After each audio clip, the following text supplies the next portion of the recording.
খোঁজ রাখছেন আমাদের সহকর্মী ঢাকা জেলা অফিস থেকে যুক্ত আছেন ফরহাদ বিন নূর। ফরহাদ, আজকের বাছাই কার্যক্রম কি শুরু হয়েছে কিনা, এই নিয়ে সবশেষ কি তথ্য আছে আপনার কাছে জানাবেন। জ্যোতিকা, আপনাকে ধন্যবাদ। আমরা যে ঢাকা জেলা প্রশাসকের কার্যালয়, রিটার্নিং অফিসারের কার্যালয়ে আমরা এখানে রয়েছি। আমরা এখানে এসে যে চিত্রটি দেখেছি, সকাল থেকে এখন পর্যন্ত এখানে কোনো রকম আনুষ্ঠানিকতা এখনও শুরু হয়নি। কারণ হলো, আমরা দেখেছি গতকালই এখানে মনোনয়নপত্র যাচাই বাছাই সব কিছুই শেষ হয়ে গিয়েছে। আমরা দেখেছি যে এখানে মোট ঢাকা 1, 2, 3 এবং ঢাকা 19 এবং 20 এই 5টি সংসদীয় আসনে মোট 65টি মনোনয়ন ফর্ম বিক্রি হয়েছিল। এর মধ্যে 44টি জমা দিয়েছিল এবং আমরা দেখেছি যে 44টির মধ্যে 30টির মনোনয়নপত্র বৈধ ঘোষণা করা হয় গতকাল এবং 12টির মনোনয়নপত্রকে বাতিল করে দেওয়া হয়। এবং আমরা যতটুকু জেনেছি আজকে এখানে এসে যে যেহেতু নির্বাচনের তফসিল অনুযায়ী আগামী 5 তারিখ থেকে 9 তারিখ পর্যন্ত যাদের মনোনয়নপত্র অবৈধ ঘোষণা করা হয়েছে কিংবা বাতিল করা হয়েছে তারা আপিল করতে পারবেন। তবে সেই আপিলের জন্য যে সার্টিফাইড কপি নেওয়া, সেটি কিন্তু কেউ চাইলে আজকে থেকেও নিতে পারবে। আমরা দেখেছি যে এখানে যারা দায়িত্বরত রয়েছেন তাদের সঙ্গে অনেকের সঙ্গে আমাদের কথা হয়েছে। তারা বলেছেন যে এই সার্টিফাইড কপি যাদের মনোনয়নপত্র বৈধ হয়েছে তারাও নিতে পারবে, যাদের মনোনয়নপত্র বাতিল হয়েছে তারাও নিতে পারবে চাইলে। এবং আরেকটা বিষয় আপনাকে বলে রাখি যে আমরা এখানে দেখেছি যে অনেকের কিন্তু জামায়াতের প্রার্থী সহ অনেকের কিন্তু আমরা দেখেছি 12 জনের মোট এখানে মনোনয়নপত্র অবৈধ বা বাতিল করে দেওয়া হয়েছিল গতকাল। আমরা যদি একটু বলি যে দোহার নবাবগঞ্জ উপজেলা নিয়ে যে গঠিত ঢাকা 1 আসন, সেখানে 7 জনের মধ্যে 2 জনের মনোনয়নপত্র বাতিল করা হয়েছিল এবং তাদের মধ্যে একজন স্বতন্ত্র এবং একজন হচ্ছে বাংলাদেশ ইসলামী আন্দোলন বাংলাদেশের প্রার্থী নুরুল ইসলাম। এছাড়া আমরা যদি ঢাকা 2 আসনের কথা বলি, সেখানে আমরা দেখেছি যে জামায়াতে ইসলামের প্রার্থী আব্দুল হকের মনোনয়ন ঋণ খেলাপির অভিযোগে বাতিল ঘোষণা করা হয়েছিল এবং বিএনপির আমানুল্লাহ আমান তারটি বৈধ ঘোষণা করা হয়েছিল। এবং আরেকটি যদি বলি যে কেরানীগঞ্জ উপজেলার তিনজিরা, আগানগর, তেঘরিয়া, গোন্ডা এবং সুভাড্ডা ইউনিয়ন নিয়ে গঠিত ঢাকা 3 আসন, সেখানে মোট 16 জন ছিল। তার মধ্যে বিএনপির গয়েশ্বরচন্দ্র রায় এবং জামায়াতের প্রার্থী শাহিনুল ইসলাম, তাদের মনোনয়নপত্র কিন্তু বৈধ ঘোষণা করা হয়।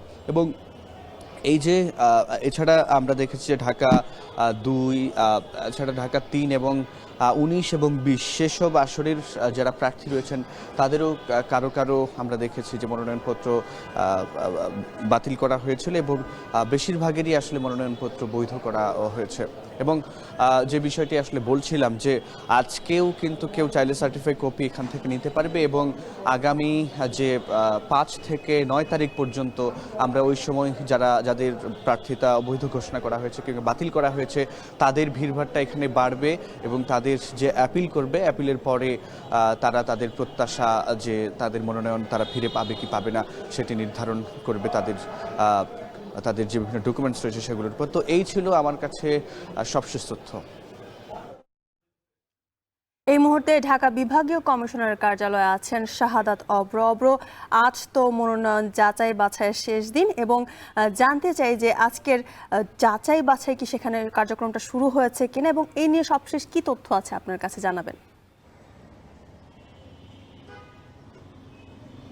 সকাল 9টা থেকেই কিন্তু জ্যোতিকে এখানে যাচাই বাছাই যে কার্যক্রম সেটি শুরু হবার কথা রয়েছিল এবং সেটি আমরা যথারীতি শুরু হতেও দেখেছি। তবে আজকে গতকালকে তুলনায় বলা চলে একদমই প্রার্থীদের যে ভিড় সেটি কম। 2-1 জন প্রার্থী আসছেন যারা কিনা গতকালকে বিভিন্ন কারণে আসতে পারেননি। যেই সময় ছিল নির্ধারিত সময় করে দেওয়া আছে, ঢাকা 4 থেকে কিন্তু সকাল 9টায় শুরু হয়েছে এই আজকে যে যাচাই বাছাই। গতকালকেও কিন্তু ঢাকা 4 থেকে শুরু করে যেই 13টি আসন মোট 18 পর্যন্ত, যেখানে কিনা হচ্ছে 13 এবং 15 বাদ দিয়ে মোট 13টি আসন, সেই 13টি আসন কিন্তু হচ্ছে এখানে যাচাই বাছাই প্রক্রিয়া চলছে এবং এই প্রক্রিয়ায় অনেকেই কিন্তু হচ্ছে তাদের যেই প্রার্থিতা সেটি কিন্তু হচ্ছে অবৈধ বলে গণ্য হয়েছে। বিভিন্ন কারণ দর্শানোও কিন্তু হয়েছে। সেই কারণগুলো নিয়ে কিন্তু আগামী 5 তারিখ থেকে 9 তারিখের মধ্যে আবারও তারা আপিল করতে পারবেন এবং আপিলে গিয়ে যদি সেই সমস্যাগুলো সমাধান করতে পারেন তাহলে কিন্তু বৈধ হয়ে ফিরে আসারও সুযোগ রয়েছে, এমনটাও কিন্তু আমরা জানতে পেরেছি। ইতিমধ্যেই আমরা গতকালকে দেখেছি তাসনিম যারা তার কিন্তু স্বতন্ত্র প্রার্থিতা যেটি আছে ঢাকা ৯ আসন থেকে, সেই ক্ষেত্রে কিন্তু তিনি তার বৈধতা হারিয়েছেন। তিনি বলেছেন আগামীকালকেই তিনি মানে ৫ তারিখেই কিন্তু তিনি আপিল করবেন। সেই ক্ষেত্রে তার বৈধতা ফিরে পাবেন কিনা সেই জন্য ৯ তারিখ পর্যন্ত অপেক্ষা করতে হবে। তবে ইতিমধ্যে ঢাকা ৪-৫-এর যেই আসনগুলো আছে তাদের যারা গতকালকে আসতে পারেননি তারা এখানে এসে পৌঁছেছেন, এবং আমরা তাদের সাথে যখন কথা বলেছি তখন তারা কিন্তু বলেছেন যে তাদের যেই বৈধ প্রার্থিতা সেটি কিন্তু তারা পেয়ে অনেকেই খুশি প্রকাশ করেছেন। এছাড়াও যদি বলতে হয় যে আজকে এই যে কার্যক্রমটি সেটি কিন্তু চলবে বিকেল ৪টা পর্যন্ত। এর পরবর্তীতে রিটার্নিং কর্মকর্তা নিশ্চয়ই আমাদের সাথে কথা বলবে তাদের আজকের যারা কারা কারা বৈধ হয়েছেন।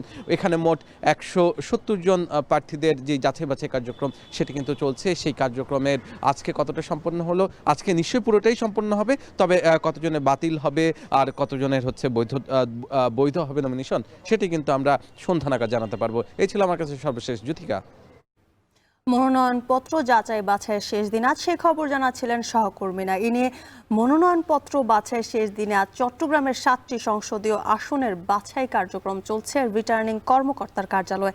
এখন পর্যন্ত ৯টি আসনে ২৬ জনের মনোনয়নপত্র বাতিল করা হয়েছে।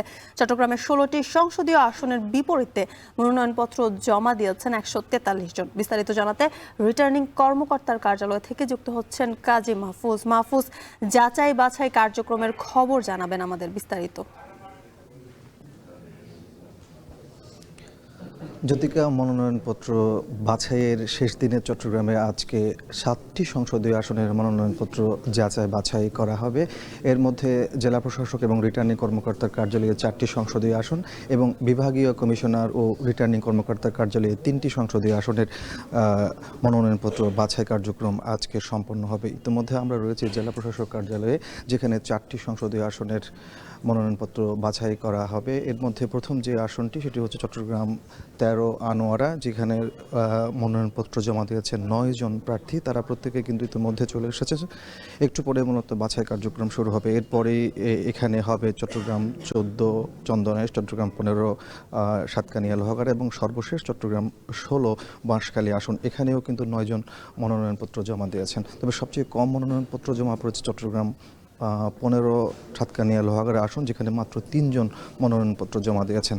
আপনাকে বলে রাখি যে এই মনোনয়নপত্র বাছাইয়ের ক্ষেত্রে যে বিষয়গুলোকে সবচেয়ে বেশি গুরুত্ব দেওয়া হচ্ছে সেটি হলো বিভিন্ন আর্থিক প্রতিষ্ঠান, বিশেষ করে ব্যাংক, বিমাতে কোনো ধরনের ঋণ খেলাপি রয়েছেন কিনা, একই সাথে সেবাধর্মী যে সকল প্রতিষ্ঠানগুলো রয়েছে, বিশেষ করে চট্টগ্রাম ওয়াসা, গ্যাস, বিদ্যুৎ, টিএনটি, এই সকল জায়গাগুলোতে কোনো ধরনের বকেয়া রয়েছে কিনা সেগুলো যেমন খতিয়ে দেখা হচ্ছে। পাশাপাশি স্বতন্ত্র প্রার্থীর ক্ষেত্রে ১% ভোটের যে বিষয়টি সেটি কিন্তু গুরুত্বের সাথে দেখা হচ্ছে। আমরা দেখেছি এর আগে যে ৯টি সংসদীয় আসনে যাচাই বাছাই কার্যক্রম সম্পন্ন হয়েছিল, সেখানে কিন্তু স্বতন্ত্র প্রার্থীরা অনেকেই প্রার্থিতা বাতিল হয়েছে শুধুমাত্র ১% ভোটের যে নিশ্চয়তা সেটি আসলে তারা সম্পন্ন করতে পারেনি, এবং সেখানে বেশ কিছু অমিল তারা পেয়েছেন রিটার্নিং কর্মকর্তা, যার কারণে সেগুলো বাতিল করা হয়েছিল।